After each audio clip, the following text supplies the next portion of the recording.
히브리서 13장 1절에서 16절까지의 말씀을 우리 한 절씩 교독합니다. 형제 사랑하기를 계속하고 손님 대접하기를 잊지 말라. 이로써 부지 중에 천사들을 대접한 이들이 있었느니라. 너희도 함께 갇힌 것 같이 갇힌 자를 생각하고 너희도 몸을 가졌은즉 학대받는 자를 생각하라. 모든 사람은 결혼을 귀히 여기고 침소를 더럽히지 않게 하라. 음행하는 자들과 간음하는 자들을 하나님이 심판하시리라. 돈을 사랑하지 말고 있는 바를 족한 줄로 알라. 그가 친히 말씀하시기를 내가 결코 너희를 버리지 아니하고 너희를 떠나지 아니하리라 하셨느니라. 그러므로 우리가 담대히 말하되 주는 나를 돕는 이시니 내가 무서워하지 아니하겠노라. 사람이 내게 어찌하리요 하노라. 하나님의 말씀을 너희에게 일러주고 너희를 인도하던 자들을 생각하며 그들의 행실의 결말을 주의하여 보고 그들의 믿음을 본받으라. 예수 그리스도는 어제나 오늘이나 영원토록 동일하시니라. 여러 가지 다른 교훈에 끌리지 말라. 마음은 은혜로서 굳게 함이 아름답고 음식으로서 할 것이 아니니 음식으로 말미암아 행한 자는 유익을 얻지 못하였느니라. 우리에게 제단이 있는데 장막에서 섬기는 자들은 그 제단에서 먹을 권한이 없나니 이는 죄를 위한 짐승의 피는 대제사장이 가지고 성소에 들어가고 그 육체는 영문 밖에서 불사름이라. 그러므로 예수도 자기 피로써 백성을 거룩하게 하려고 성문 밖에서 고난을 받으셨느니라.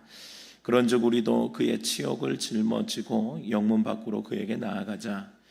우리가 여기에는 영구한 도성이 없으므로 장차 올 것을 찾나니 그러므로 우리는 예수로 말미암아 항상 찬송의 제사를 하나님께 드리자. 이는 그 이름을 증언하는 입술의 열매니라. 오직 선을 행함과 서로 나누어 주기를 잊지 말라. 하나님은 이 같은 제사를 기뻐하시느니라. 아멘. 복음은 기쁜 소식이라고 합니다. 복복자의 소리 음자, 복된 소리라는 뜻이에요. 영어로는 good news라고 하죠.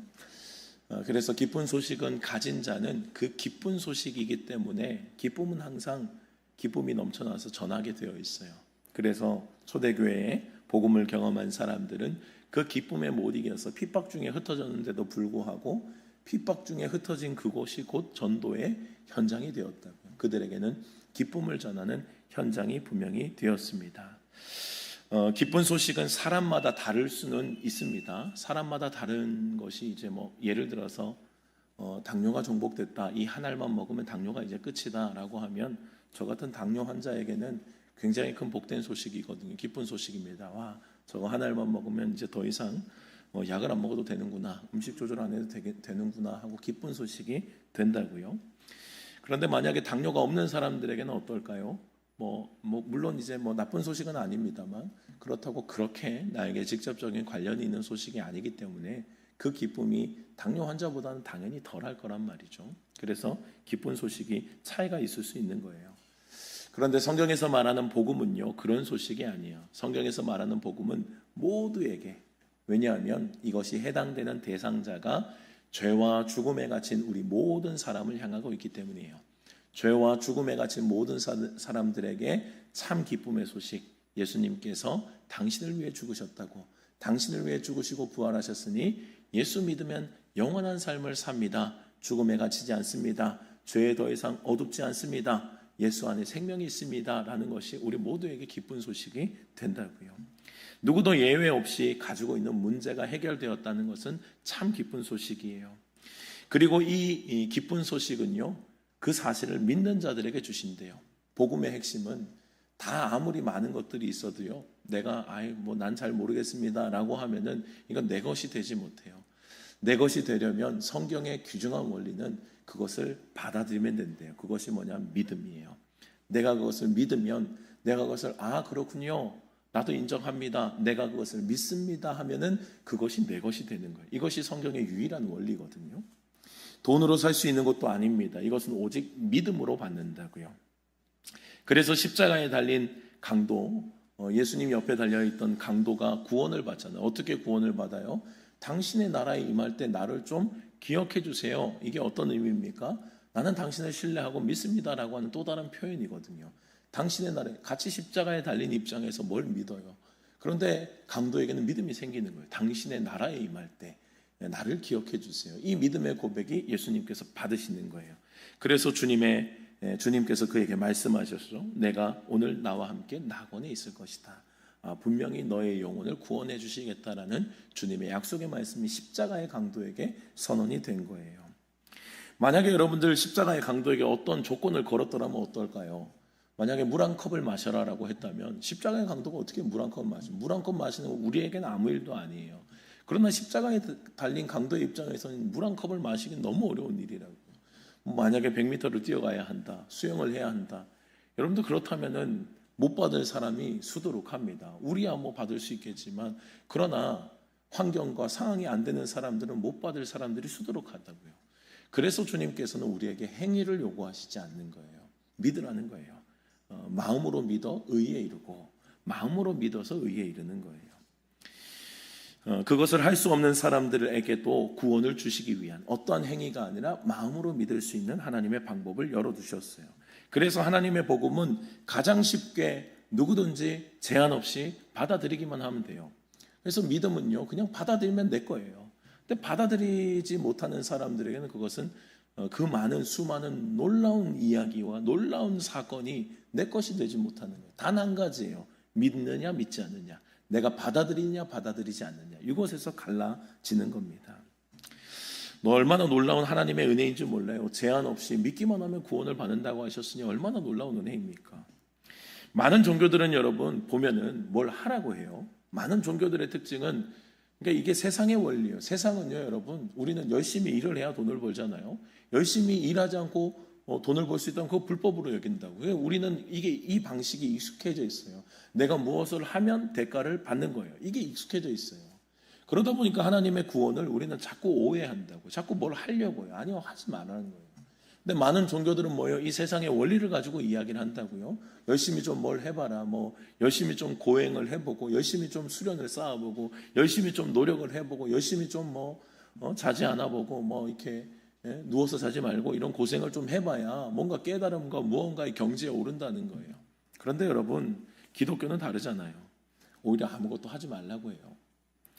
오직 은혜로 오직 믿음으로 구원을 받으니 사람이 할 것이 없다라고 이야기를 합니다. 주님이 완성하신 구원에 무언가 조금이라도 얹을 게 없다고요.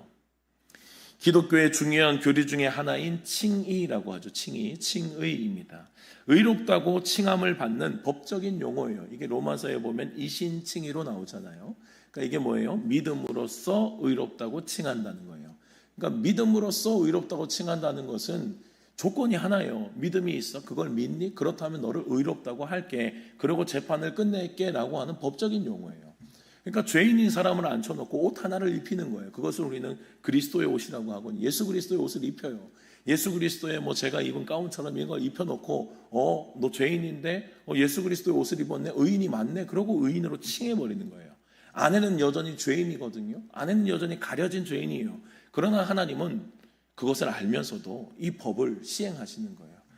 믿음으로써 의롭다고 칭한다. 이 모든 것들이 유효한 이유가 뭐예요? 예수 그리스도께서 십자가에서 그 모든 죄를 해결하셨기 때문에, 그분의 옷을 입으면 그분이 예수 그리스도께서 십자가에서 이미 끝났지라는 것이 이게 증명이 되는 거라고요. 그래서 우리는 믿음으로써 의롭다고 칭해지는 겁니다. 이 선언이에요, 선언. 이 선언이 오직 예수 그리스도를 믿을 때 이루어진다고요. 그래서 여러분들, 기독교에는 믿음이 중요해요. 믿음이. 만약에 믿음이 없다면요, 아무것도 할 수가 없어요. 왜냐하면 결국은 믿어야 되는 거예요. 여러분들, 기독교도 많은 변증을 할 수 있습니다. 설득을 할 수 있다고요. 증명을 해낼 수 있어요. 그런데 증명을 할 수 없고 믿어야 되는 영역들이 있어요. 증명이 할 수 없어요. 세상의 언어와 세상의 것들로 증명이 안 돼요. 그래서 그 부분은 뭐의 영역이? 믿음의 영역이에요. 결국은 믿어야 되는 거예요. 동정녀 탄생, 여러분들 처녀가 잉태했대요. 이거 어떻게 믿어? 어떻게 설명하겠어요? 처녀가 잉태했다는데 어떻게 믿겠어요? 성령으로 잉태했다는데 이게 증명이 돼요, 여러분? 이걸 증명할 길이 없어요, 여러분. 근데 성경은 말씀하고 있다고. 동정녀 처녀가 잉태를 했대요. 성령으로 잉태를 했대요. 그리고 하나님의 아들을 낳았대요. 이건 뭐예요? 믿음의 영역이에요. 이걸 못 믿으면요, 믿어지지 않으면 복음을 취할 수가 없는 거예요. 예수님을 믿을 수가 없다. 결국은 믿음이 필요해요. 오늘 우리가 읽은 히브리서의 말씀은요, 그 믿음의 대상이신 예수님에 대해서 이야기를 해요. 그래서 히브리서 전체는 예수님에 대한 이야기. 물론 뭐 성경의 전체가 다 그렇습니다만 히브리서도 이제 구약에서부터 이제 비롯된 많은 이야기들이 예수님으로 연결시키는 작업들을 히브리서에서 합니다. 그래서 히브리서의 주제 중에 소주제들을 보면은 이제 천사보다 뛰어나신 분, 예수님이 천사보다 뛰어나신 분이고, 또 이분은 모세보다 뛰어나신 분이고, 우리 뭐 바리새인 서기관들은 구약의 뭐 최고로 치면 모세를 치거든요. 그는 뭐 율법의 시작이기도 했고, 그래서 모세를 최고로 친다고. 근데 모세보다 뛰어나신 예수님을 소개한다고요. 그리고 어떤 제사장보다 뛰어나신 예수님에 대해서 또 소개하고요. 더 나은 언약의 중보자로 또 예수님을 소개합니다. 여러분들 구약을 보면 예수님의 이름이 다 감추어져 있죠. 구약에서 보면은 예수님의 이름이 안 나옵니다. 뭐 메시아 이 정도로 나오지. 예수님이라고 하는 이름 자체는 등장하지 않아요. 구약의 믿음의 선진들은요, 하나님을 믿고 순종하는 것으로 믿음의 삶을 살았다고요. 그래서 우리가 지지난주에 함께 나눈 우리 히브리서의 믿음장에도 보면 믿음으로 살아갔던 사람들의 이름이 쭉 등장하잖아요. 그들이 어떤 믿음을 살았고 믿음이 어떤 것이고, 그들이 보이지 않지만 그러나 하나님의 말씀에 순종하여 걸어갔던 그들의 삶을 쭉 이야기한다고요. 그런데 그 믿음의 삶을 히브리서에서는 어디로 연결시키냐면 이 믿음의 삶을 예수 그리스도로 연결시키는 거예요. 결국은 구약에서의 하나님을 믿고 믿었던 그 삶 또한 예수 그리스도를 향한 믿음이었다는 것을 연결을 짓는 거예요. 이게 이제 히브리서의 특징이거든요.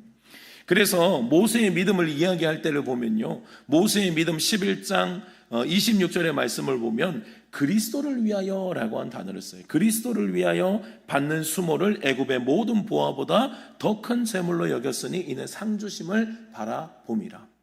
그 시대에는 그리스도가 안 나와요. 예수 그리스도가 나올지가 않는다고요. 그런데 그 모든 믿음을 지금 어디로 연결시켜요? 예수님으로부터 이미 구원이 완성된 시점에서, 또 후대의 관점에서는 그것 또한 결국은 누구를 향한 믿음이에요? 예수 그리스도를 향한 믿음이었다라는 것을 그렇게 선언하고 고백하고 있는 겁니다.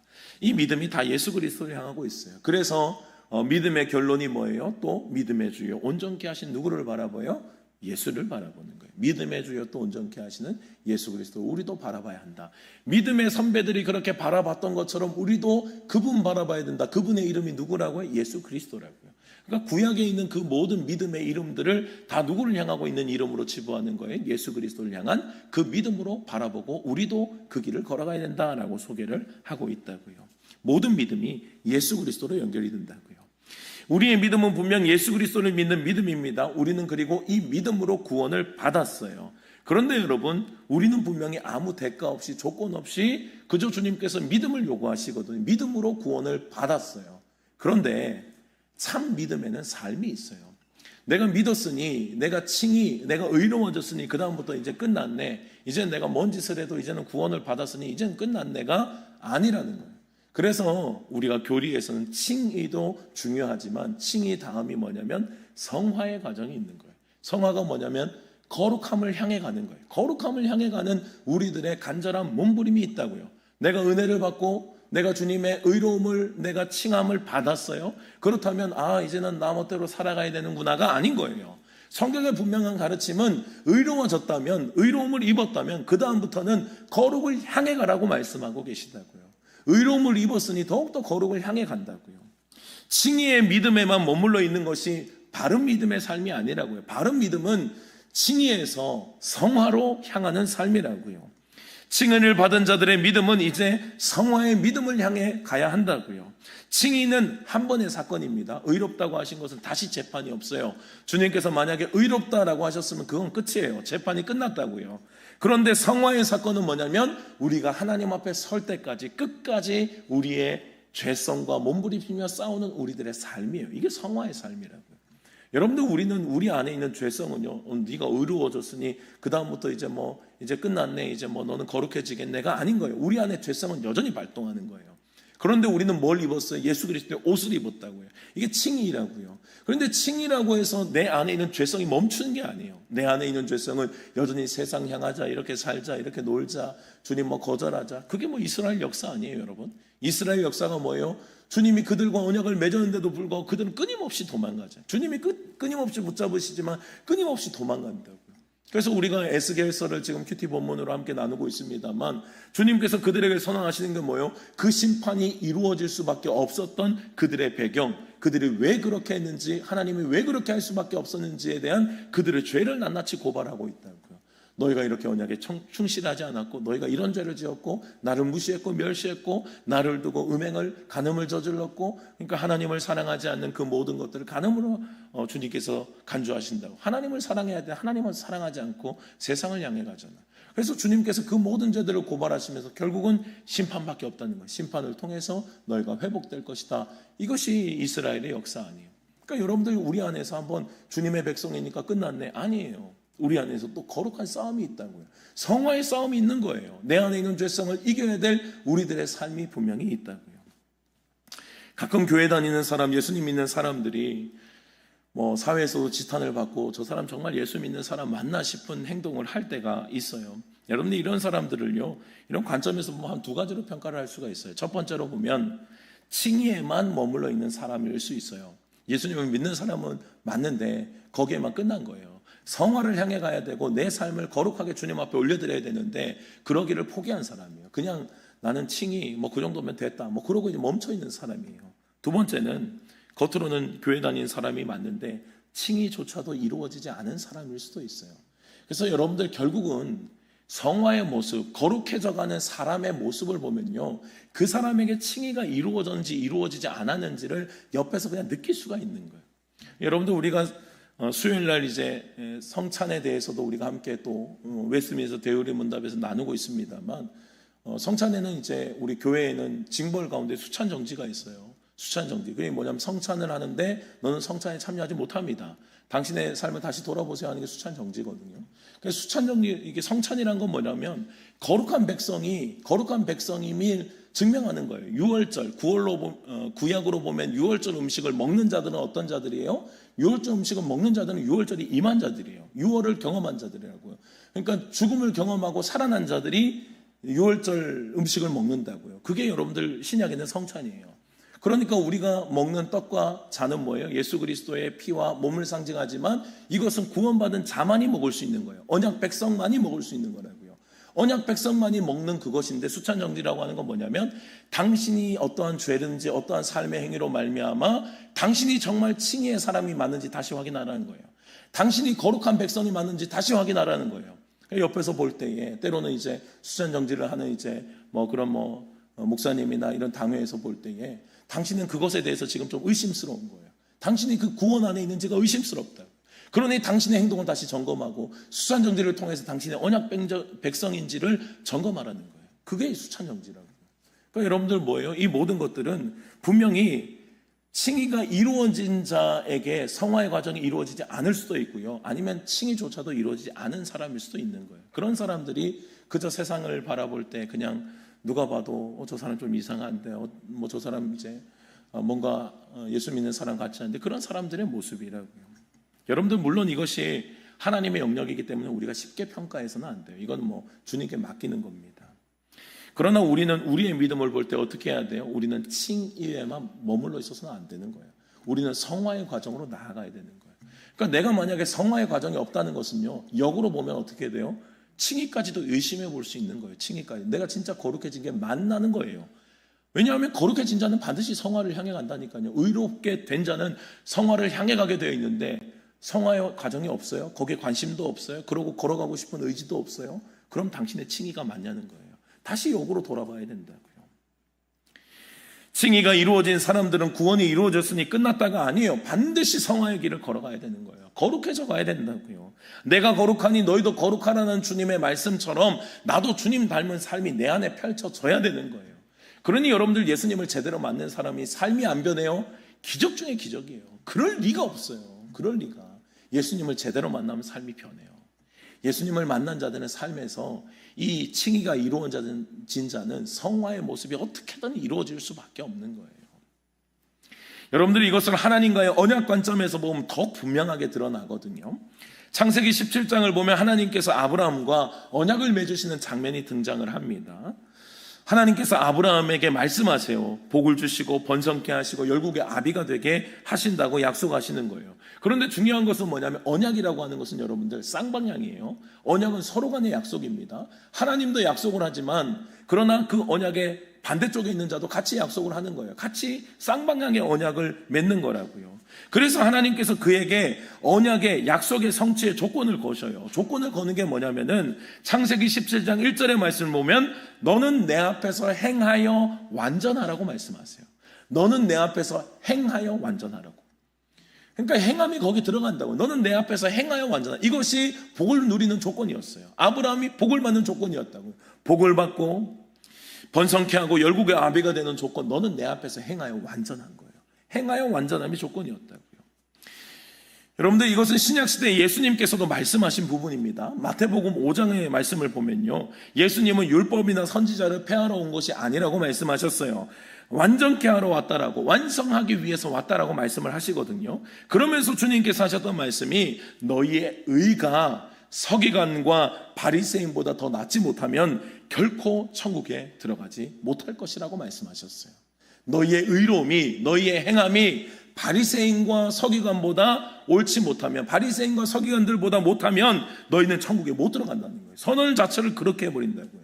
천국에 들어가는 조건이 뭐예요? 천국에 들어가면 예수 믿는 거예요. 예수님을 믿는 거라고요. 그런데 예수님이 뭐라고 말씀하셔요? 성화의 과정을 배제해서는 안 된다는 거예요. 너희의 의로움이 결코 그들보다 못해서는 안 된다는 거예요. 세상 사람보다, 율법주의자들보다 의가 못해서 되겠냐는 거예요. 너희의 의가 완전해야 된다는 거예요. 너희가 칭의를 받은 자이면, 예수 그리스도의 이름으로 구원받은 자이면 너희들의 삶이 분명히 온전하게 주님 앞에 올려져야 될 의무와 책임이 있다는 거예요. 그렇지 않으면 천국에 들어가지 못한다는 게 뭐예요? 너희 칭의를 의심해 봐야 된다는 거예요. 너희 칭의가 진짜라는 거예요. 너희의 칭의, 믿음으로 말미암아 거룩해 되었던 이 사건이 진짜라는 거예요. 진짜라면 거룩해져야죠. 진짜라면 성화의 단계를 걸어간다니까요. 내가 의롭게, 내가 완벽한 게 아니에요, 여러분들. 그리스도인들이 걸어가는 성화의 과정이 완벽이 아니에요. 우리는 애씀으로 표현한다고요. 그러니까 우리 교회의 표어가 뭐예요, 여러분들? 우리 교회에 변하지 않는 표어는 하나님이 가장 기뻐하시는 교회예요. 이게 뭐 지상교회에서 이루어지겠습니까? 지상교회에서 꿈 같은 이야기예요. 하나님이 가장 기뻐하시는 교회는 꿈 같은 이야기예요. 그런데 이 표어를 가지고 우리가 몸부림치는 이유가 뭐냐면 향해 가자는 거예요. 우리가 끝까지 향해 가자고요. 사람 기뻐하지 말고 제발 좀 하나님 기뻐하면서 좀 하나님의 기쁨 되기 위해서 걸어가자고요. 그것이 곧 우리의 기쁨이 될 거니까. 그러니까 우리가 하나님만 기뻐하는 삶은, 그러니까 주님만 위해서 걸어간다 이 뜻이 아니에요. 그렇게 걸어갈 때 우리에게 기쁨이 임하는 거예요. 하나님을 향해 가는 기쁨 때문에 주님께서 우리에게 복을 주시고 은혜를 주시고 우리 안에 진짜 하늘의 기쁨이 무엇인지를 경험케 하실 거라고요. 그러니까 여러분들, 우리가 이 불가능한 목표를 세우고 걸어가는 이유는 향하는 자와 그냥 뭐 어쩔 수 없지, 우리가 어떻게 하나님의 뜻대로 다 살아, 율법 어떻게 우리가 다 지켜, 당연히 못 지키는 거지, 우리 다 죄인인데, 맞는 이야기예요. 그러나 향해 가야 되는 것은 우리들의 몸부림과 의지가 있어야 된다. 이게 뭐예요? 성화의 과정이에요. 성화라는 것이 우리가 완벽해져라, 너희 흠이 없어라, 이게 아니에요. 주님 안에서 흠이 없는 것이지, 우리가 할 것은 뭐예요? 그저 예수 그리스도를 붙잡고 넘어지면 일어나고 다시 주님을 향하여 가고, 이 성화의 과정에 몸부림과 주님 향해 걸어가려는 이 믿음의 분명한 여정이 있어야 된다는 겁니다. 성화의 과정을 배제해서는 안 되는 거예요, 여러분. 반드시 칭의를 이룬 자, 성화의 삶을 살아야 된다라고 성경이 말씀하고 계시는 거예요. 여러분들, 성도는 항상 이 긴장감 가운데 살아요. 분명히 구원은 뭐예요? 믿음이에요. 믿음은 아무것도 하는 게 아니에요. 뭔가 하면 안 된다고요. 행함이 아니라고요. 그러나 칭의가 이루어진 자는 뭐라고요? 행할 수밖에 없다고요. 행함으로 나의 믿음을 증명해야 된다고. 그래서 성도는 항상 이 긴장감 가운데 사는 거예요. 믿음으로서의 분명한 삶과 행함으로서의 또 긴장감. 분명히 행함으로 나의 믿음을 증명해야 되는 삶이에요. 적절한 균형을 갖춰야 된다고요. 믿음은 행함으로써 증명해야 하고, 행하면서도 뭘 고백해야 돼요? 결국은 믿음임을 고백해야 된다고요. 그래서 히브리서 11장 12장에서 보면 믿음을 이야기해요. 믿음의 사람들의 이야기, 믿음의 사람들이 걸어온 이야기들을 쭉 합니다. 그리고 히브리서 13장에는 뭘 꺼내냐면요, 오늘 본문에서 우리가 읽은 대로 이제 행함을 꺼내는 거예요. 왜요? 믿는 자는 행하니까요. 믿는 자는 그렇게 성화를 걸어갈 수밖에 없으니까 이 성화의 삶이 이상한 게 아니에요. 갑자기 가다가 뭐 이상한 행함을 얘기하는 게 아니라 당연히 연결되는 거라고요. 믿음의 삶은 행함으로 연결된다고요. 믿는다고 하면서 믿음의 행함이 없다면, 성화를 이루지 못한다면 반쪽짜리 성도임을 여러분들 잊지 말아야 돼요. 반드시 우리의 삶에는 누가 봐도 냄새가 나야 돼요. 그리스도의 냄새가 나야 된다고요. 주님을 닮아가는 자의 모습을 드러내야 되는 거예요. 오늘 본문에서는 몇 가지 믿음의 사람의 분명한 행함을 말씀하거든요. 첫 번째가 뭐냐면 사랑의 행함이에요. 사랑의 행함. 사랑을 행해야 된다는 거예요. 여러분들, 믿음의 사람이 사랑이 없으면 되겠어요? 나는 그런 성격이 아니라서, 나는 원래 좀 차가운 성격입니다. 바꾸셔야 돼요. 왜요? 내가 받은 사랑은 차가운 사랑이 아니라고요. 우리가 받은 칭의의 사랑은 뭐요? 모든 것을 덮어주셨던 사랑이에요. 내가 사랑받을 만해서 사랑했어요, 여러분? 여러분들은 사랑받을 만해서 주님의 사랑을 받으셨습니까? 저는 그렇지가 않아요. 전 주님 앞에 사랑을 받을 만한 사람이 아니었다고요. 그런데 주님은 저를 보시면서 그냥 저의 모든 모습을 훤히 보고 계시면서도 저를 사랑하신대요. 저는 거기에 무너졌거든요. 제가 완고하고 딱딱하고 주님을 향해서 항상 고개 빳빳하게 들고 다니던 자가, 주님께서 말씀하시는 내 모든 것들을 훤히 보시는 그 주님의 시선이 모든 것들을 꿰뚫어 보시면서 저에게 동일한 말씀을 주시는 거예요. 그래도 난 너를 사랑한다는, 거기에 말씀 앞에 제가 무너졌다고. 주님 앞에 회개하며 울었던 사건이 그 주님의 시선 때문이었어요. 사랑받을 만한 자격이 없는 자가, 만약에 제가 이것도 잘하고 저것도 잘하고 내가 뭔가 해낸 게 있었다면 저 아마 은혜를 덜 받았을 수 있어요. 그런데 전 진짜 행한 게 없었거든요. 주님 앞에 드릴 게 없었어요. 그런데 드릴 게 없는데 주님은 그냥 똑같은 시선으로 저를 바라보시면서 나 다 아는데 나 너 사랑한다는 거예요. 거기에서 마음이 무너졌어요. 여러분들, 그 사랑을 받은 자가 사랑이 빈약해요? 바뀌어야죠. 그러면 주님의 사랑이 그러한데 바뀌어야죠. 나는 원래 스타일이, 나는 원래 상황이, 나는 원래 말주변이, 여러분들 바꾸셔야 돼요. 믿음의 사람, 하나님을 사랑하는 사람은 받은 사랑만큼 언어적으로도 표현적으로도 여러분들 애를 쓰셔야 되는 거예요. 믿음의 행함이 사랑의 행함으로 드러나야 된다고요. 내 스타일이 그렇다라고 말해서는 안 돼요. 그것을 성화의 과정 가운데 어떻게든 애를 써야 된다고요. 사랑한다라고 말하지 못하는 사람이 사랑한다라고 말할 수 있도록 애를 쓰셔야 돼요, 여러분. 사랑을 받은 자면 사랑을 행해야 된다고요. 형제 사랑하기를 그쳐서는 안 되는 거예요. 참 사랑의 힘은 그래서 내 의지가 아니라 어디서 나오는 거예요? 그리스도의 사랑으로부터 시작되는 거예요. 내가 받은 사랑을 기억할 때 나도 사랑할 수 있는 거예요. 내가 받은 사랑이 없으면 사랑을 못하죠. 그런데 주님께 받은 사랑이 있잖아요. 그러면 사랑할 수 있다고요. 여러분들, 우리가 형제들을 사랑하려면, 우리 그리스도 안에서 한 형제요 자매라면 여러분들 우리의 사랑이 어떠해야겠어요? 주님의 사랑으로 다가가야 돼요. 주님의 사랑이 뭡니까? 사랑받을 만한 자를 사랑하는 거요. 그건 누구나 다 해요. 그거 이방인도 한다고요, 여러분. 나를 사랑하는 자를 사랑하는 거 이방인도 하는 거예요. 그런데 주님의 사랑이 뭐예요? 사랑받을 자격 없는 자를 사랑하는 게 주님의 사랑이잖아요. 그러니까 형제를 사랑하는 것은요, 우리 안에 있는 한 공동체를 사랑하고 서로를 사랑하는 것은 사랑받을 자격이 있기 때문에 내가 사랑해 주는 게 아니에요. 사랑받을 자격이 없는 자를 더 사랑해야 된다고요. 그것이 주님의 사랑이라고요. 그리스도 안에서 형제를 사랑하고 이해하고 용납할 수 있어야 된다고요. 여러분들, 바꾸려고 하면 안 됩니다. 바꾸려고 하면요, 사람이 어떻게 바뀌어요? 사람이 바뀌는 게 나도 쉽지 않은데 어떻게 상대방에게 너 바뀌어야 된다라고 이야기를 하겠어요? 그거는 그의 몫이고 하나님의 몫이에요. 그에게 그저 기도해 줄 뿐이지 우리가 자꾸 바꾸려고 하면 안 돼요. 여러분들, 결혼하면 한 5년 정도는 싸운다고 하거든요. 한 5년 정도, 3년에서 5년 정도는 치열하게 싸웁니다. 왜 싸우냐면은 맞춰질까 싶어서. 이렇게 이야기를 하면은 맞춰질까, 저렇게 이야기하면 맞춰질까, 비터지게 싸우는 거예요. 근데 한 3년, 5년 지나면요, 그 다음부터 안 싸워요. 왜요? 알거든요. 안 바뀐다는 걸 알아요. 안 바뀐다는 걸 아니까 그 다음부터 뭐예요? 그 다음에 체념의 단계, 이전에 조금 더 긍정적으로 표현하자면 이제 그를 그대로 받아들이는 단계로 가는 거예요. 아, 저 사람 안 바뀌는구나. 아니, 내가 맞춰야겠네. 이걸로 가는 거예요. 처음에는 바꾸려고 하다가. 그러니까 한 3년, 5년쯤 되면 그때부터 이제 부부관계가 이제 서로가 이제 맞춰가기 시작하는 단계가 또 시작이 된다고요. 서로의 성향이 다를 수 있고 안 맞을 수 있어요, 여러분. 우리가 살아가는 삶에 사랑할 대상이 사랑받을 만하지 않다고요. 그러나 그리스도의 사랑이 있는 자는, 믿음이 있는 자는 사랑해야 되는 거예요. 그 사랑으로서 내가 성화의 길을 걸어가고 있음을 여러분들 보여줄 수 있기를 축복합니다. 그리스도의 사랑 안에서 그냥 다름을 인정하고 사랑으로 안아버리는 거예요. 그리스도인들은 절대로 차가워서는 안 돼요. 사랑을 드러내는 그 따뜻함이 필요하다고요. 행함으로 드러나야 되는 겁니다. 나그네를 대접하는 것도 마찬가지죠. 나그네를 대접하는 것도 그리스도인들의 따뜻함을 보여야 돼요. 여러분들, 이것은 내가 환영하는 손님만을 말하는 게 아닙니다. 저 사람 다시는 안 볼 수 있어요. 다시는 안 볼 사람이라고 해도 내가 그들을 차갑게 대하면 안 되는 거예요. 그를 다시 안 본다고 할지라도, 그러나 나는 하나님의 사랑과 그를 사랑해야 되는 거예요. 이게 사랑의 사람, 믿음의 사람의 살아갈 성화의 과정이라고요. 다시는 안 볼 사람이니 다음에 안 볼 사람이 내가 마음대로 대해도 되겠지. 아니요, 주님은 다 알고 계세요. 주님은 내가 어떻게 대하는지, 믿음의 사람이 성화의 길을 걸어간다면 그들 또한 사랑하고 그들 또한 섬겨야 한다는 것을 주님이 말씀하시는 겁니다. 또 오늘 말씀에서 믿음의 사람들에 대해서 뭐라고 가르치시네요? 갇힌 자들, 학대받는 자들을 도와야 된다고 말씀하십니다. 근데 여기 말씀을 잘 보면요, 3절의 말씀 보면 너희도 함께 갇힌 것 같이, 너희도 이야기를 해요. 그리고 너희도 몸을 가졌은 즉 학대받는 자를 생각하라는 거예요. 여러분들 여기에 대한 전제가 뭐예요? 너희가 받았던 고통을 좀 기억하라는 거예요. 너희도 받았던 고통이 있지 않냐고. 너희도 메웠던 것이 있지 않고 너희도 고통당하면 아프지 않겠냐고. 그러면 그 긍휼의 마음이 너희도 있어야 되지 않겠냐고 말씀하시는 거예요. 여러분들 역지사지의 마음이잖아요. 우리가 그 자리에 있으면 아플 거잖아요. 우리가 그 자리에 갇히면 답답할 거잖아요. 그런데 나는 그 사람을 도와줄 수 있는 여력이 돼요. 그렇다면 믿음의 사람은 어떻게 해야 돼요? 그 사람을 최선을 다해 도와줘야 된다고요.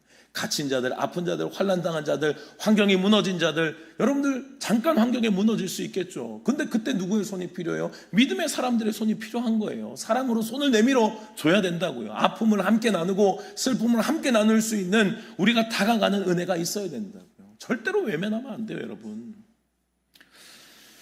여러분들이 혹시 이러한 갇힌 자들이나 학대받는 자들, 우리가 발견하기 쉽지는 않습니다만 그런 약자들을 발견하시거든요. 여러분들 최선을 다해 도우셔야 돼요. 발견하게 하신 하나님께 감사와 영광 올려드려야 됩니다. 주님께서 발견하게 하셨네. 발견하게 하신다는 것은 어떤 의미냐면 주님께서 저는 항상 그렇게 바꾸어서 저에게 말하거든요. 이게 뭐냐면 나는 너를 믿는다는 거예요. 저는 이것을 굉장히 좋아해요. 주님께서 약한 자들을 발견하게 하셨어요. 그러면 그 뜻이 뭐겠어요? 여러분들 꼭 그 의지와 힘이 있는 자에게 주님 보여주시는 거예요. 그래서 주님께서 말씀하신다고요. 난 너 믿는다고. 네가 그렇게 사랑을 실천할 줄 믿고 너가 믿음의 길을 걸어가고 성화의 길을 걸어가는 걸 내가 믿으니 네가 그 본대로 아는 대로 실천하라는 거예요. 이 주님이 주신 믿고 맡겨주신 귀한 사랑의 실천의 자리 아닙니까? 감사함으로 뛰어가야죠, 여러분. 감사함으로 최선을 다해야 되는 거예요. 이전의 말씀을 보면요, 나그네와 어려운 이들을 대접하고 섬길 때에 부재 중에 천사들을 대접할 수 있다라고 이야기를 해요. 이게 뭐예요? 섬길 때에 주님께서 주시는 놀라운 축복을 이야기하신다고. 여러분들 천사들을 섬겼는데 천사들이 가만히 있겠습니까? 영적인 존재들을 섬겼어요. 그러면 그 축복이 나에게 다 돌아오는 거예요. 내가 섬긴 만큼 더한 축복과 은혜가 나에게 부어지는 겁니다.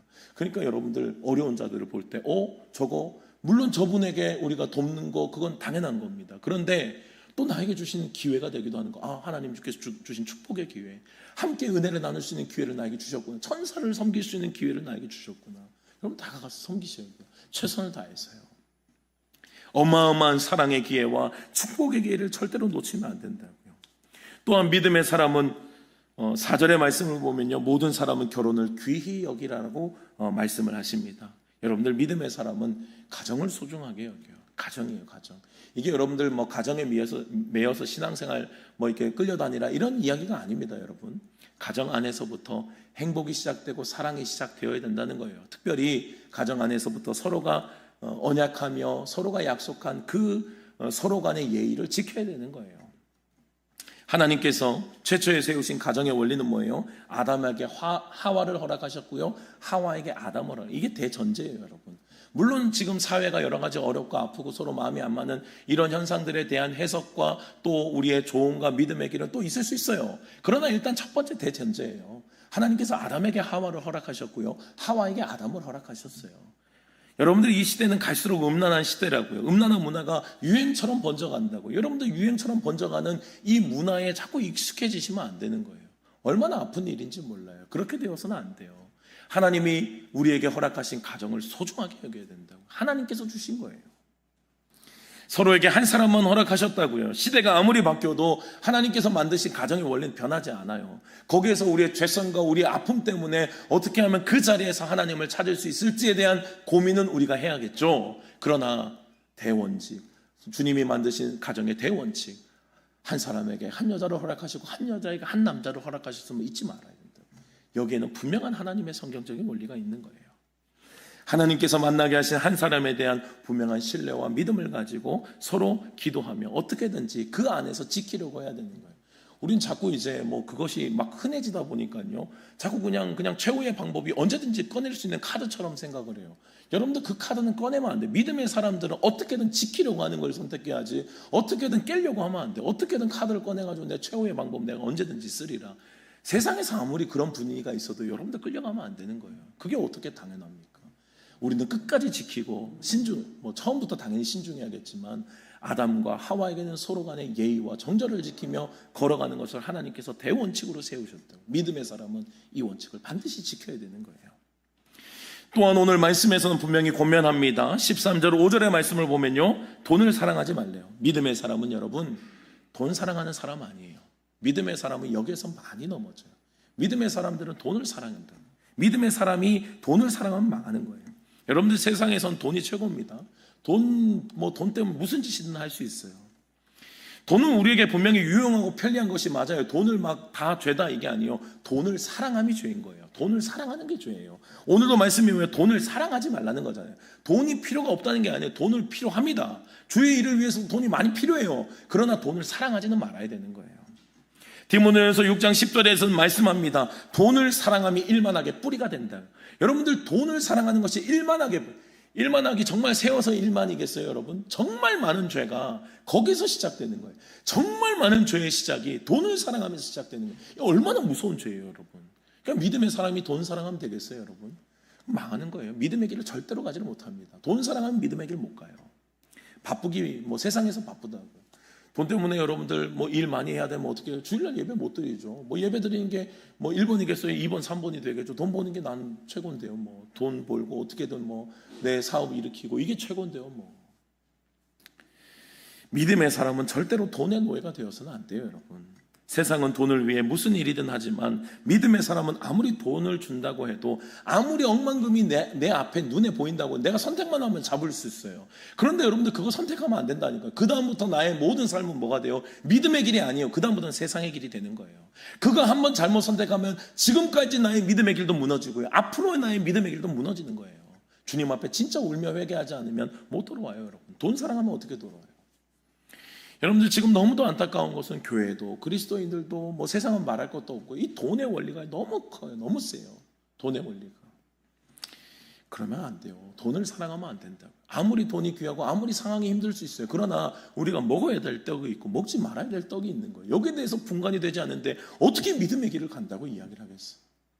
제가 참 속상한 것이 가끔 이제 교회들이 이단들에 넘어가는 경우가 있어요. 저는 그거 참 속상하거든요. 물론 형편은 다 알겠어요. 저도 우리 교회도 환경이 늘 쉽지 않아요. 참 돈 귀합니다. 근데 여러분 아무리 귀해도요 선택할 게 있고 선택하지 말아야 될 게 있어요. 물론 속아서 막 이렇게 계약까지 진행될 수 있겠죠. 근데 마지막 계약서를 보면 당사자가 누군지 나와요. 당사자가 누군지 나온다고요, 여러분. 그럼 거기에서 멈춰야 될 거 아니에요. 근데 교회도 못 멈춰요. 돈 더 준다고 몇십억 얹어주고 몇백억 더 얹어준다 그러면 아이고 감사합니다 하고 판다고요. 이게 맞아요, 여러분? 이게 믿음의 교회가 맞냐고요.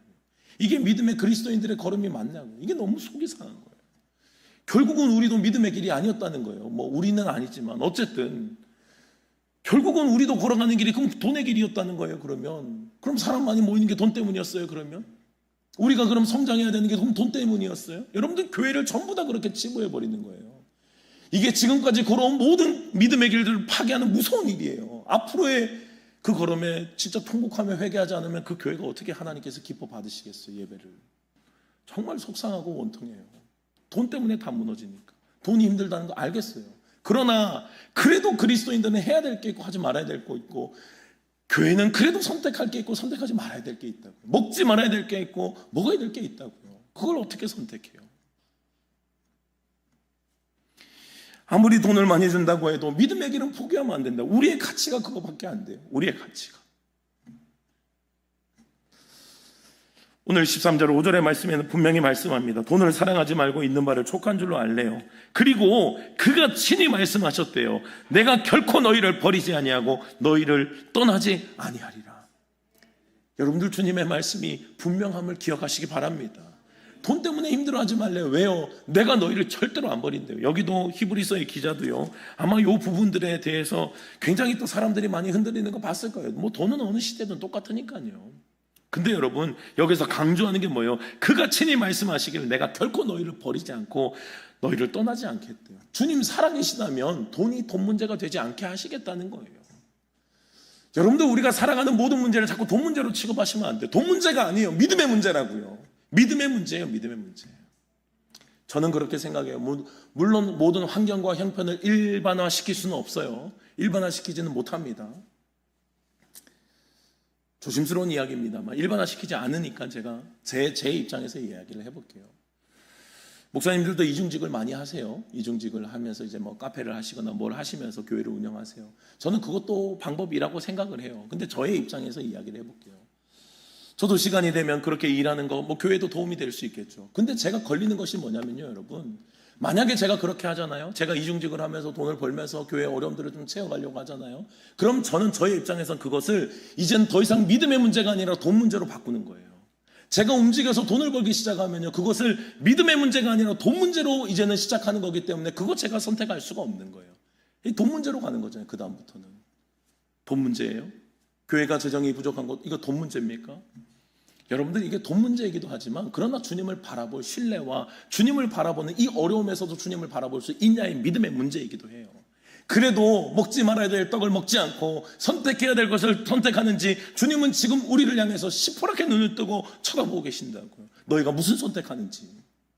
거기에서 우리가 믿음의 반대 선택하겠어요, 여러분? 그래서는 안 되는 거예요. 하나님이 주신 것에 대해서 만족하고 부족하다면 하나님이 채워주심을 믿어야 된다고요. 주님이 움직이실 때까지 내가 할 수 있는 최선을 다하되, 그러나 하나님의 영역임을 믿고 그저 주님을 신뢰하며 끝까지 믿음을 놓치지 않는 것, 그것이 우리가 걸어가야 될 걸음이라고요. 탐욕으로 돈을 사용하는 것이 아니라 주신 것을 잘 관리하는 좋은 청지기가 되어야 되는 거예요. 여러분들, 세상에서 아무리 돈이 귀하다고 해도요, 세상도 알아요. 건강보다는 귀하지 않대요. 건강을 잃으면 돈을 잃는 건 많이 잃는 것인데 건강을 잃는 건 전부를 잃는 거래요. 세상도 다 안다니까요. 여러분들, 건강이 나빠보세요. 돈을 아무리 쌓아놔도 여행 갈 수 있는가? 움직일 수 있는가? 좋은 차 산다고 해도 그거 내가 타고 다닐 수 있는가? 좋은 집 있다고 해서 의미가 있는가? 누워있는 한 평짜리 정도에 내가 누워있으면서 거기 좋은 집이든 작은 집이든 그게 무슨 상관이에요? 건강이 잃으면 다 잃는 거라고요. 세상도 안다고요, 여러분. 그런데 생사화복을, 생과 사와 화와 복을 주관하시는 분이 하나님이시라고 우리는 믿음으로 고백하지 않아요, 여러분? 우리는 믿음으로 고백하고 있다고요. 생사화복의 하나님이시라고요. 살아계신 하나님이라고. 그럼 우리의 선택은 분명하지 않습니까? 우리의 마음이 어디 있어야 될지 지혜 있는 자는 분명히 결정하게 될 것이라고요. 약속하심처럼 우리를 버리지 않고 떠나지 않을 거예요. 오늘 히브리서 13장 7절의 말씀을 보면요, 하나님의 말씀을 너희에게 일러주고 너희를 인도하던 자들을 생각하며 그들의 행실의 결말을 주의하여 보래요. 그리고 그들의 믿음을 본받으래요. 그러니까 여러분들, 이것은 저를 향한 하나님의 경고의 말씀이기도 해요. 이렇게 말씀을 전하고 있으면서도 제 여러분들 결말이 만약에 세상에 돈을 쫓아가고 있다면 여러분들, 제가 말했던 것을 믿으시면 안 돼요. 저도 저의 말에 대한 책임을 지는 거예요. 믿음의 사람으로서 책임을 져야 돼요. 어떤 책임이요? 내가 돈을 선택하는 것이 아니라 믿음을 선택할 책임이 저에게도 있는 거예요. 만약에 그렇게 걸어가지 않고 입만 화려한 사람이다, 여러분들, 그 사람의 믿음 따라갈 것 없어요. 그 사람은 지금 믿음을 말하고 있지만 결국은 세상의 방식을 그냥 계속해서 살아가고 있는 사람이에요. 아무리 입으로 내가 포장해도 여러분들, 속일 수 없는 건 뭐예요? 지금 내가 서 있는 나의 모습이 결국 내가 선택한 삶이라고요. 지금까지 내가 선택하면서 치열하게 세상 향해서 살아왔으면 여러분들, 그 흔적이 나에게 남아있어요. 그런데 치열하게 믿음의 흔적을 가지고 주님을 붙잡고 믿음의 길을 걸어왔어요. 그 흔적도 남아있는 거예요. 하나님은 말씀을 일러주고 인도하던 자들이라고 할지라도 그 행함의 결말을 보래요. 그 행함의 결말을 보면 그의 믿음을 본받아야 될지 본받지 말아야 될지 나온다고요. 그래서 진짜 믿음의 사람은요, 결론을 보면 알아요. 그래서 제가 솔로몬을요, 믿음의 사람으로 취급 안 하는 거예요. 솔로몬은요, 여러분, 잘 가다가 믿음의 결말이 어땠어요? 나중엔 망했어요, 여러분. 솔로몬이, 그 지혜의 왕이 망했다고요. 아버지가 다윗이었는데도 안 됐어요. 그래서 저는 솔로몬을 믿음의 사람으로 취급을 안 해요. 솔로몬은 화려한 지혜의 사람 맞아요. 뭐 그 당시 그 시기에서 존경받는 지혜의 사람인 거 인정해요. 그래서 솔로몬의 지혜를 달라는 뭐 우리의 기도도 뭐 유효합니다. 그것도 좋은 기도예요. 근데 솔로몬이 믿음의 사람이었냐? 그는 마지막에 하나님을 선택하지 못했다고요. 그러니 솔로몬의 믿음의 결말은 뭐예요? 그의 행함은 믿음의 결말이 그게 없어요, 여러분. 뭐 솔로몬이라고 하는 이름을 우리가 따서 붙일 수는 있겠죠. 그런데 그의 믿음의 결말을 보면요, 그렇게 하면 안 돼요. 믿음의 결말은, 그의 믿음의 결말, 행함의 결말은 결국 하나님의 말씀을 따라갔던 자가 아니었다고요. 예전에 스님 중에 한 분이 책으로 유명해지고 방송에도 많이 출연한 적이 있었습니다. 그의 책에서는 멈춤에 대해서 이야기를 했고요, 욕심과 집착을 내려놓는 무소유의 현대판처럼 그렇게 책을 쓰시고, 그렇게 이제 강연도 하시고 그렇게 하셨어요. 그런데 이분이 이제 어느 순간 자신의 모습이 드러나서 이제 방송계에서 이제 이렇게 나오지 못하는 상황이 있었습니다. 방송에서 공개된 이분의 삶은요, 무소유가 아니라 풀소유였거든요. 그래서 이 스님의 별명이 풀소유 스님으로 그렇게 별명이 붙어 있어요. 자기는 무소유를 가야 된다라고 이렇게 내려놓는 거, 이게 침착한 거, 이런 걸 얘기하다 자기는 다 가지고 있어요. 다 움켜쥐고 있다고요. 여러분들 그 사람의 말을 믿겠습니까? 그리고 이제 참여하면서 이제 사람들의 이제 좀 정서에 맞춰서 이제 다시 이제 활동을 하신다고 제가 들었는데, 그 사람이 그럼 가지고 있었던 걸 다 내려놓고 다시 시작하시겠어요? 저는 안 믿어요. 믿음, 속으면 바보죠, 여러분들. 근데 그 사람은 이제 드러난 사람이고요, 드러나지 않는 사람도 훨씬 많을 거예요. 입으로는 뭔 말을 못해요. 입으로는 무소유입니다, 내려놓는 거, 침착한 거, 차분하게 걸어가는 거, 내려놓아야 비록, 이게 말하면 안 되는데, 책 제목이라 가지고요. 아무튼 보이는 거, 이런 걸 이야기를 해요. 근데 여러분도 그거 따라, 그거를 진짜 자기가 살아가는 삶에서 그렇게 살아갔어야 돼요. 진짜 그렇게 살아갔어야 된다고. 근데 나는 다 가져요. 근데 너는 그렇게 가면 안 된대. 이게 맞아요, 여러분?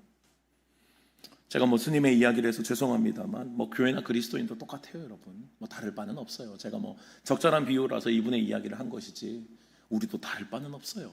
우리도 말로는 세련되게 그리스도인이, 교회인이 이렇게 살아야 되니 저렇게 살아야 되니 이야기하면서 우리가 입만 그러고 있다면요, 여러분 진짜 회개해야 돼요. 그리스도인들은 믿음으로 살아요. 분명히 예수 그리스도를 믿는 이 칭의의 믿음이 있어야 돼요. 그러나 성화를 향해 가는 이 우리의 방향과 결단과 걸음이 없다면요, 우리 고민해 봐야 돼요. 진짜 우리 제대로 가고 있는지를. 아무리 말을 화려하게 해도요, 믿음의 사람인 척 해도요, 나의 삶은 결국은 드러내는 거예요. 내 삶이 어디를 향하고 있는지. 결국 살아가는 나의 삶은 내 진짜 목적이 무엇인지를 드러낼 겁니다. 믿음은 행함으로 증명되는 거예요. 사랑하는 여러분들, 여러분들의 삶이 여러분들의 믿음을 증명하는 은혜가 있기를 주님의 이름으로 축원합니다. 여러분들의 삶이 드러내셔야 돼요. 내가 어디를 향하고 있는지 분명하게 보이셔야 돼요. 내가 정말 하늘나라를 향하고 있는 사람인지 분명하게 누가 봐도 봐야 돼요. 누가 봐도 그게 드러나야 된다. 믿음과 함께 거룩한 행함이 따라가야 된다고요. 누가 봐도 그리스도인 다와야 한다고요. 말과 행동과 모든 삶의 모습에 그리스도를 닮은 자로 살아갈 수 있는 저와 여러분들이 될 수 있기를 주님의 이름으로 축복합니다. 칭의에 머물러 있는 자로 되지 마십시오, 여러분. 이것은 한번 칭의를 받았다면, 거룩해졌다면 이제 다음 단계로 연결이 될 수밖에 없는 거예요. 성화를 향해 가야 된다고요. 거룩을 향해 가야 된다고요. 행함으로 나의 삶을 증명하고 나의 믿음을 증명해야 된다고요. 오직 선을 행함과 서로 나누어 주기를 잊지 말라는 거예요. 하나님은 이 같은 제사를 기뻐하신대요. 사실은 여러분들 여기서 우리가 함께 나누는 이 은혜자는 뭔 편이에요? 지식 편이에요. 이론 편이에요. 또 마음에 담는 편이에요. 이곳에서는 우리가 마음에 담고 지식으로 맞아 라고 하죠. 그렇다면 여러분들 어디서 증명해내야 돼요?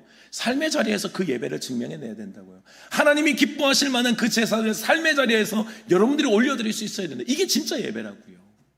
우리의 삶이 주님을 예배하지 않는다면 되겠습니까? 내가 정말 믿는다면 나의 삶이 그것을 드러내는 거예요. 하나님이 받으시는 예배, 제사, 말이 많은 제사가 아니에요. 그래서 그 믿고 말하고 고백하는 대로 너는 나에게 뭘 줄 거냐는 거예요. 거룩하게 행하라고 하신 주님의 약속의 말씀, 이 언약의 관점에서 보면 너도 나에게 행할 것이 있다라고 하시는 주님의 말씀을 기억해야 돼요.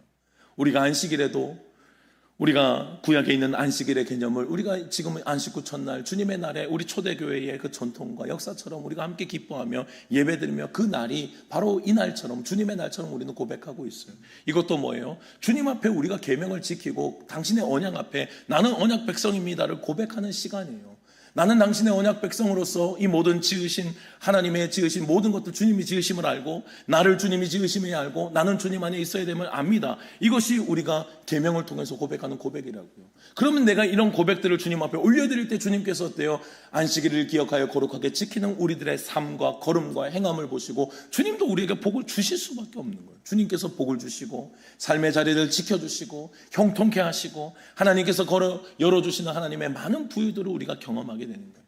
그러니까 복은요, 여러분, 내가 할 것을 하고 받는 것이 복이에요. 이게 진짜 주님 안에 복이라고요. 이것이 우리의 행함이라든지 이것이 우리가 율법적인 행함이 아니라 언약 백성 안에서는 당연히 우리가 주님 앞에 올려드릴 것이 있는 것입니다. 사랑하는 여러분들, 여러분들에게 이 그리스도의 향기가 날 수 있기를 축복합니다. 세상과 다른 냄새를 내십시오. 여러분, 이 향기를 내셔야 된다고요. 여러분들의 삶을 통해 하나님께서 영광 받으시고 하나님의 기쁨이 되는 저와 여러분들이 될 수 있기를 주님의 이름으로 축복합니다. 하나님 믿음의 백성은 의로워진 그 은혜 가운데 살지만 의로워졌음에 만족하는 것이 아니라 또한 거룩해져가는 그 하나님의 성화의 과정을 반드시 걸어가게 되어 있습니다. 하나님, 이 자리에 행여나 그 걸음을 걸어가며 삶 가운데서 주님의 위로가 필요한 자들이 있거든 주님 꼭 그의 마음에 주님께서 은혜와 위로를 부어주셔서 그 믿음의 걸음을 주님께서 받고 계심을 주님께서 말씀하여 주시고 끝까지 믿음의 길을 포기하지 않을 수 있도록 주님 은혜 내려 주시옵소서. 세상이 뭐라고 하든 하나님의 말씀을 기준으로 끝까지 하늘나라를 바라보고 영원한 믿음의 길을 선택하며 걸어가는 믿음의 백성들이 되게 해 주시옵소서. 하나님 행여나 삶을 돌아볼 때 우리가 주님 앞에 걸리는 것이 있거든 오늘도 말씀 앞에 회개할 수 있도록 주님 도와주시고 내가 믿음이 있노라 말하고 나의 직분을 꺼내는 자가 아니라 삶으로 내가 믿음이 있는 자임을 증명해낼 수 있는 자, 삶이 이미 그 말을 하고 있는 자들이 다 될 수 있도록 주님 도와주시옵소서. 분명히 믿음은 행함으로 드러나야 하고 행함을 통해서 나의 믿음이 증명이 될 것입니다. 우리 모두가 그렇게 주님께서 우리에게 바라시는 칭의와 그리고 성화를 향해 가는 자 우리 세종교회 모든 성도님들 되실 수 있도록 축복하여 주시옵소서. 세상의 허탄한 욕심을 따라 살아가지 않도록 주님 도와주시고 하나님의 분명한 원리와 하나님의 질서와 하나님의 약속하심을 따라 언약 백성답게 나도 주님 앞에 순종하며 결단하며 주님 앞에 그 주님 복받을 하나님을 향한 그 언약 백성으로서의 삶의 행위를 올려드리며 주님 앞에 많은 복을 누릴 수 있는 축복의 자녀들이 되게 하여 주시옵소서. 한 주간도 살아가는 우리의 삶의 자리들마다 하나님의 은혜가 가득히 흘러갈 수 있기를 소망합니다. 하나님 지켜주시고 절대로 세상의 유혹과 세상의 어떠한 공격에도 흔들리지 아니하고 끝까지 주님을 선택하며 내가 먹지 말아야 될 것, 선택하지 말아야 될 것을 선택하는 삶이 아니라 어떤 유혹 가운데서도 온전히 하나님이 기뻐하심만 선택하며 주님의 기쁨이 되는 모두가 되게 해 주시옵소서. 지금은 우리 주 예수 그리스도의 은혜와 하나님의 크신 사랑하심과 성령의 교통하심이 오늘도 주님께서 믿음이 있거든 행함으로 증명하라고 오늘도 우리에게 말씀하셨으니 그 말씀을 붙잡고 나의 삶에 치열하게 죄와 싸우기를 원하고 또한 행함으로 나의 믿음을 증명하기를 소망하는 이 자리에 모인 모든 주의 사랑하는 성도님들 머리 위에 가정과 직장과 자녀들 위에 주님께서 피로 갚주시고 세우신 세종교회 위에 이제로부터 영원토록 함께 하시기를 간절히 축원하옵나이다. 아멘.